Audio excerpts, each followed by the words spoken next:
आदाब स्टूडेंट्स, उम्मीद है आप खैरियत होंगे। आज हम अफ़साना पढ़ेंगे। अफ़साने पर जो है वीडियो आप तक पहुंचाई जा चुकी है। इसके अलावा अफ़साना क्या चीज़ होती है इससे आप अच्छी तरह से वाकिफ़ हैं। आज हम प्रेमचंद का लिखा हुआ अफ़साना इबरत सीखेंगे, पढ़ेंगे। इबरत के मुतल्लिक जानकारी हासिल करेंगे और इसके सवालात हल करेंगे। इससे पहले प्रेमचंद के मुतल्लिक भी वीडियो जो है आपको मिल चुकी है। उम्मीद है उस वीडियो से आपने काफ़ी फ़ायदा उठाया होगा। आज हम इबरत जो सबक है, इबरत एक अफ़साना है जो प्रेमचंद ने लिखा है और उसका खुलासा आपको मैं आसान अल्फाज में पढ़कर सुनाऊंगा, जिसे समझने में आपको आसानी होगी और इस लेसन को आप बआसानी तैयार कर पाएंगे। तो इबरत जो अफ़साना है ये प्रेमचंद ने लिखा है और इबरत अफ़साने में कुछ किरदार होते हैं 3-4, जिनमें एक होते हैं पंडित चंद्रधर। ये एक उस्ताद होते हैं, एक अपर प्राइमरी स्कूल है, वहाँ पर ये पढ़ाते हैं। इसके अलावा एक ठाकर अत्तीबाल सिंह होते हैं, ये दारोगा हैं, हेड कांस्टेबल हैं, यानी पुलिस स्टेशन में ये काम करते हैं। इसके अलावा मुंशी बीजनाथ होते हैं, ये एक सयाह नवीस होते हैं, यानी लिखने का काम करते हैं, तहसील में होते हैं ये। इसके अलावा यहाँ पर एक चोखे लाल का किरदार भी, उसकी झलक भी हमें मिलती है। चोखे लाल एक सरकारी डिस्पेंसरी है, हॉस्पिटल है, जिसको हम प्राइमरी हेल्थ सेंटर कहते हैं। वहाँ पर चोखे लाल काम कर रहे होते हैं, कंपाउंडर का काम कर रहे होते हैं, जिसको हम NO भी कहते हैं, नर्स अर्दली। और इसके अलावा यहाँ पर एक और किरदार भी है, 5वां किरदार, जो कृपा शंकर का है। कृपा शंकर जो है वो पंडित चंद्रधर का एक पुराना शागिर्द होता है और अब वो म्यूनिसिपैलिटी में काम कर रहा है। अब ये 5 किरदार हैं इबरत अफ़साने में और इसका जो लुब्बे लुबाब है वो इस तरह से है कि पंडित चंद्रधर जो है वो हमेशा जो उनकी काम काज होता है, जो उनका पेशा होता है, जो इनका सीगा है, उससे वो नाखुश नज़र आते हैं। वो अपने पेशे से खुश नहीं रहते, क्योंकि उनके जो पड़ोस है, पड़ोस में ये जो सयाह नवीस हैं और इसी तरह से जो दारोगा जी हैं, वो बड़ी ऐशो अशरत वाली ज़िंदगी गुजार रहे होते हैं। क्योंकि ये दोनों अफराद जो हैं वो कहीं ना कहीं रिश्वत खोरी करते हैं और रिश्वत खोरी की वजह से इनका जो घर का निज़ाम है वो बड़ा बेहतर तरीके से चलता है। और ये चीज़ें देखकर जो पंडित चंद्रधर होते हैं, जो उस्ताद हैं, वो जो हैं कहते हैं कि देखो जनाब, मैं इनसे पढ़ा लिखा ज़्यादा हूँ, रुतबा भी मेरा ज़्यादा है हर हिसाब से जो है, और मैं तालीम का पेशा हूँ, एक उस्ताद हूँ मैं, और फिर भी मेरा जो यानी कि ऐश व अशरत वाली ज़िंदगी में नहीं गुजार सकता। अब ये जो दारोगा जी हैं और जो मुंशी जी हैं, इनके घर पर हर वक्त लोगों की चहल पहल रहती है। यहाँ पर लकड़ियों के गड्ढे कोई ला के डालता है, कोई दूध देता है, कोई सब्जियाँ देता है। बाज़ार में अगर ये जाते हैं तो काफ़ी नर्ख पर, यानी सस्ते में इन्हें सामान मिलता है और ये सब चीज़ें पंडित जी देखते हैं और कुड़ते रहते हैं। अपने पेशे से वो बेजार रहते हैं, अपने पेशे से खुश नहीं रहते हैं। लेकिन बीच में जो दरोगा जी हैं या मुंशी जी हैं, तो इनके जो बच्चे हैं वो मुंशी जी के स्कूल में पढ़ रहे हैं और उस वजह से ये दोनों हजरात कभी सब्जियां, कभी दूध वगैरह मुंशी जी के घर में पहुंचा देते थे। लेकिन उन्हें साथ में ये नसीहत भी रहती थी कि आप हमारे बच्चों को अच्छी तरह से पढ़ाइएगा। तो एक दिन अचानक प्रोग्राम बनता है। जो मुंशी जी हैं, यानी जो सयाह नवीस हैं बीजनाथ जी, और जो ठाकर अत्तीबाल सिंह हैं, जो हेड कांस्टेबल दारोगा हैं, ये छुट्टी लेते हैं एक हफ्ते की अपने दफातर से और अयोध्या की सैर का मंसूबा बनाते हैं।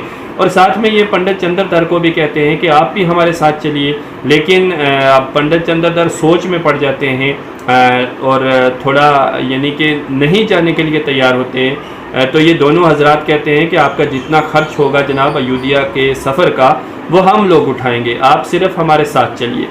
जब ये मौका देखते हैं कि मुफ्त में अयोध्या का एक तरह से यात्रा हो जाएगी, तो ये काफ़ी खुश हो जाते हैं पंडित जी, और ये मुंशी बीजनाथ और दरोगा जी के साथ अयोध्या की सैर के लिए निकल जाते हैं।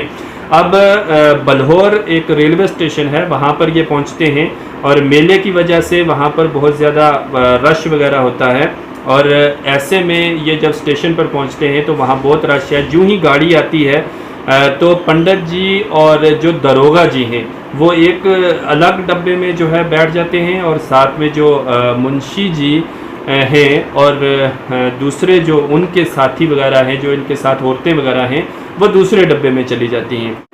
अब दौरान सफ़र जिस कमरे में ठाकर और पंडित जी घुसे उसमें सिर्फ 4 आदमियों की जगह थी। इनमें 2 बैठे हुए थे, 2 लेटे हुए थे। ठाकर साहब ने एक आदमी से करहत लहजे में कहा कि जनाब आप खड़े हो जाइए, यहाँ पर 4 आदमी आप हैं और आप लेटे हुए हैं, यहाँ पर मज़ीद आदमी भी बैठ सकते हैं। वो जो लेटा हुआ मुसाफिर है वो कहता है कि क्यों उठें जनाब, क्या हमने तुम्हारे बैठने का ठेका लिया हुआ है? ठाकर साहब क्या हमने किराया नहीं दिया? मुसाफिर कहता है कि जनाब जिसको आपने किराया दिया उसे जाकर आप बात कीजिए। ठाकर कहता है कि ज़रा होश में बातें करो जनाब, इस डब्बे में 10 आदमी बैठते हैं। और ये मुसाफिर कहता है कि ये आपका थाना नहीं है, ज़रा ज़ुबान संभाल कर बात करो। ठाकर ने गौर से देखकर पूछा जनाब तुम कौन हो? तो मुसाफिर ने कहा कि हम वही हैं जिस पर आपने खुफिया फरोशी का इल्ज़ाम लगाया था और जिसके दरवाजे से आप 25 रुपये लेकर टले थे। ठाकर आहा अब पहुँचा, मगर मैंने तो आपसे रायत की थी, अगर मैं आपका चालान काट देता, अगर आप कोर्ट में चले जाते तो आप कोर्ट कचहरी का चक्कर बन जाता और आप पर बड़ा जो है जुर्माना आयद होता था। और ये मुसाफिर कहता है कि देखो जी मैंने भी आप पे रायत की है, अगर मैं आपको एक लात मार के इस डब्बे से नीचे फेंक देता तो वहाँ पर आपका क्या हशर होता, आपकी जान चली जाती। तो जो रायत आपने मुझ पर की थी वही रायत मैंने भी आप पर की है। एक और मुसाफिर वहाँ पर लेटा हुआ होता है, वो भी ज़ोर ज़ोर से हंसता है और कहता है कि आप नीचे बैठ जाओ। अब दरोगा पूछते हैं कि जनाब आपको मुझसे क्या नफ़रत है, मैंने आपका क्या बिगाड़ा है? तो वो कहता है मुसाफिर कि आपने तो मेरा कुछ नहीं बिगाड़ा, लेकिन आपके डंडे ने मेरा बहुत कुछ बिगाड़ा है। इसी मेले में जब मैं जा रहा था तो कि आपने मुझे बहुत बेदर्दी से मारा था, बहुत बेरहमी के साथ मुझे मारा था। तो ये सिचुएशन वहाँ पर उस डब्बे में होती है। अब मुंशी जी खामोशी के साथ सुन रहे होते हैं और बड़े यानी अफसोस कर रहे होते हैं अंदर ही अंदर कि काश मैं सफ़र के लिए नहीं आता। और वो बोलते नहीं, इसलिए नहीं बोलते कि वो ये सोचते हैं कि कहीं मक्की के साथ दानों के साथ घुन भी ना पिस जाए। यानी इन दोनों की लड़ाई हो रही है, ये अट्टे कट्टे लोग हैं और इनमें कहीं अगर मैं बोल पड़ा तो शायद मेरी भी धुलाई ना हो जाए, इसलिए पंडित जी जो हैं वो चुप रहते हैं।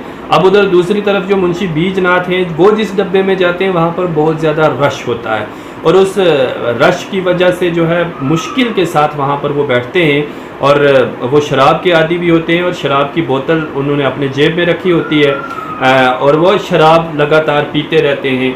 एक तो वहाँ पर पाँव फैलाने की जगह भी नहीं रहती है, ऊपर से वो बहुत ज़्यादा शराब पी लेते हैं। तो ऐसे आलम में उन्हें हैज़ा हो जाता है, हैज़े की वजह से वो बहुत ज़्यादा बीमार हो जाते हैं। अगले स्टेशन तक किसी तरह मुश्किल के साथ पहुंचते हैं, लेकिन उनका ज़ब्त जो है वो साथ नहीं देता और वो स्टेशन से गाड़ी से नीचे उतर जाते हैं। जो ही नीचे उतरते हैं तो प्लेटफार्म पे जाके लेट जाते हैं और उन्हें लेटा हुआ जब बाकी वाले साथी देखते हैं तो वो भी मर्रबत की वजह से, लिहाज की वजह से नीचे उतर जाते हैं और उनके साथ जाकर मिल जाते हैं और उन्हें उठाते वगैरह हैं। अब जो मुंशाइन हैं वो जल्दबाजी में नीचे उतरती हैं और जो पैसों वाला बक्सा होता है, ट्रंक होता है, वो उनका उसी गाड़ी में ही रह जाता है, उसे वो नहीं ले जा पाते और ये सब लोग नीचे उतर जाते हैं। अब परेशान हो जाते हैं क्योंकि मुंशी जी की हालत बहुत ज़्यादा ख़राब होती है। अब इन्हें किसी डॉक्टर की ज़रूरत है। तो कोई कहता है कि जनाब यहाँ पर एक हेल्थ सेंटर है, आप वहाँ पे चले जाइए। डॉक्टर तो शायद आपको ना मिले, लेकिन डॉक्टर का काम वहाँ पर एक कंपाउंडर है, वो बड़ी अच्छी तरीके से कर लेता है।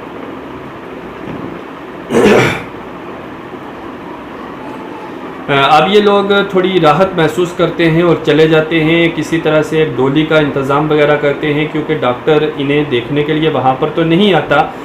वहाँ पर शिफा खाने में ही मुंशी साहब को ले जाने का इंतज़ाम किया जाता है। जब ये वहाँ पहुँचते हैं तो वहाँ पर एक चोखे लाल होता है जो कंपाउंडर का काम करता है और वो बड़े करहत अंदाज में, बड़े सख्त अंदाज में कहता है कि जनाब ये हैज़े का मरीज है, इसे ऊपर लाने की बिल्कुल इजाज़त नहीं है, ये डोली आप नीचे उतार दीजिए।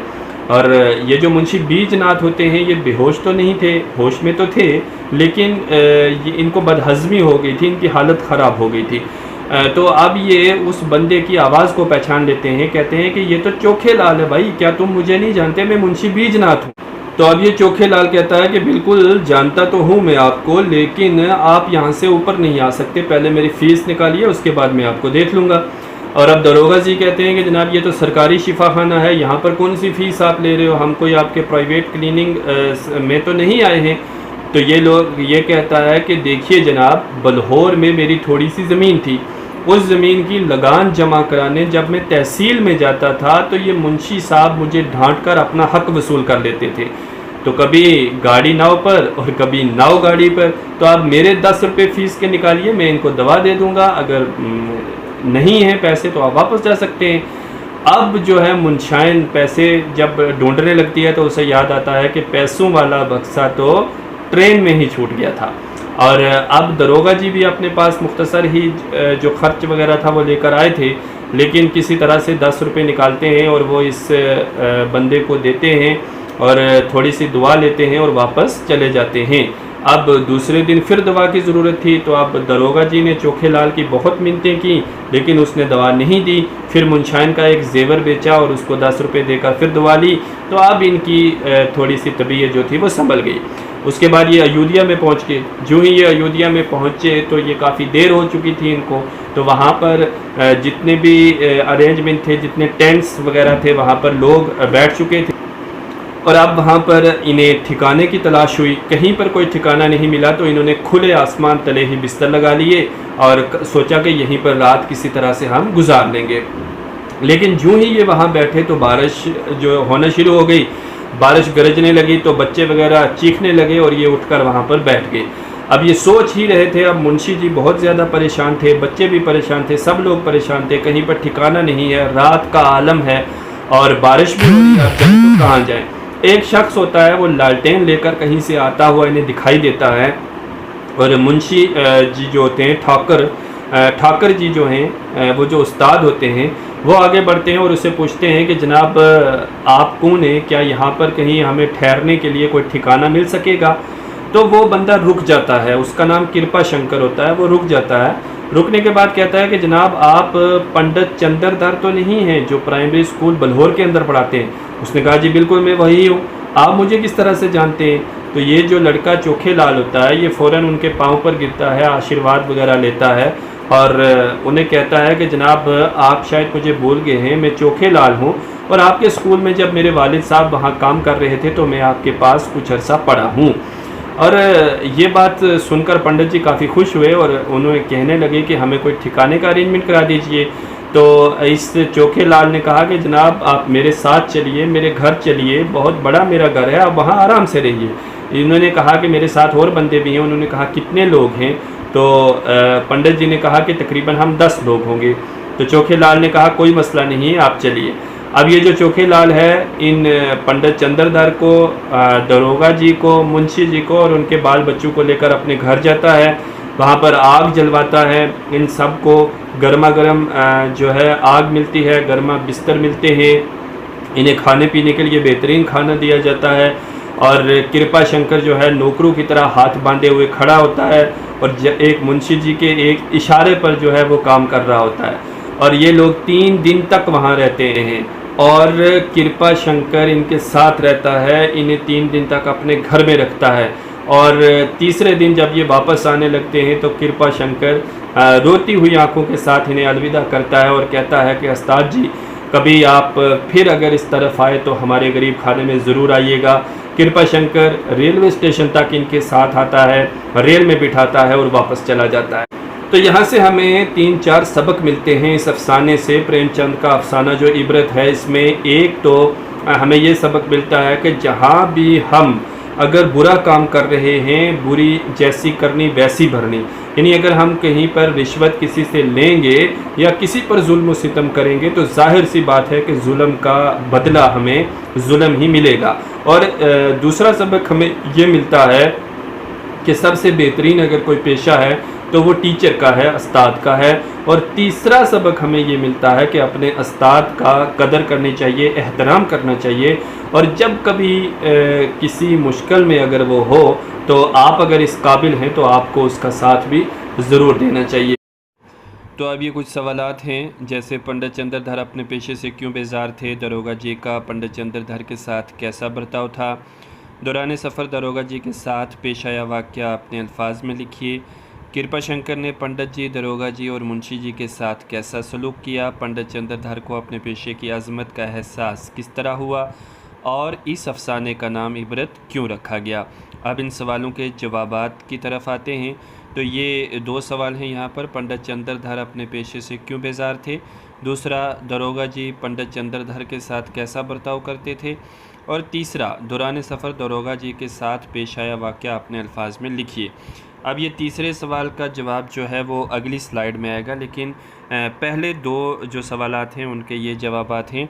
ये आप आसानी के साथ यहाँ से पढ़ सकते हैं, लिख सकते हैं और इन्हें आप लर्न भी कर सकते हैं।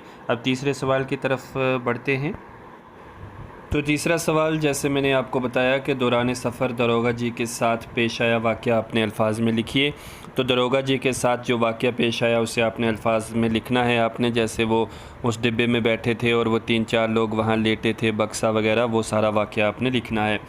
उसके बाद अगला सवाल है कि कृपा शंकर ने पंडित जी, दरोगा जी और मुंशी जी के साथ कैसा सलूक किया। तो इसका जवाब भी आप यहाँ से बआसानी देख सकते हैं। वीडियो में भी इसका जवाब ज़म किया गया है। आखिरी सवाल है कि इस अफसाने का नाम इबरत क्यों रखा गया है। तो ये इसका जवाब है, जो बिल्कुल आसानी के साथ जो है बेहतरीन इसे स्लाइड बना करके यहाँ पर दिया गया है। आप इसको यहाँ से पढ़िए, लिखिए और तहरीर करने के बाद आप इसे याद भी कर सकते हैं। तो ये इसके सवालात थे। तो अब प्रेमचंद का लिखा अफसाना इबरत मज़मून यहीं पर इख्तिताम हो रहा है।